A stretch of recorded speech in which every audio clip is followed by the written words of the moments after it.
Bila anda bela ikan kaloi dekat tempat yang tak ada letrek, jadi kita tak boleh nak letak penapis air. Dua perkara yang selalu saya buat lah. Pertama sekali kita akan tengok kualiti air tu sendiri. Pertama macam ni lah anda tengok Air ni tersangat keruh. Mana dalam ni ada ikan kaloi Indo ataupun nama lain ni ikan kaloi emas. Ikan tu sendiri pun kita tak nampak.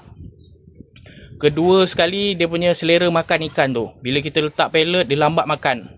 Tak macam sebelum kita letak dia teruja nak makan kan. Ni kita letak pellet dia lambat.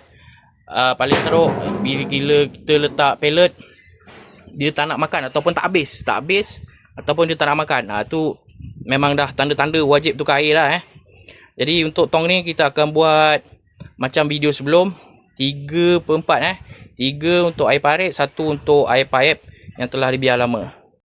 Okey, ni ikan yang kita dah bawa keluar, ikan kaloi Indo ataupun nama lain ikan kaloi emas. Kita tengok sisik dia semua okey, tak ada nyakitan apa. Cantik semua. Cuma macam video sebelum ni lah, ikannya pembesaran tak sekata ada yang dah besar, ada yang kecil. Ni besar-besar tapak tangan ada, kecil sikit pun ada. Ni besar sikit. Nampak? Nanti air dah masuk dalam bekas, kita masukkan semula ikan tu. Okey, semoga bermanfaat.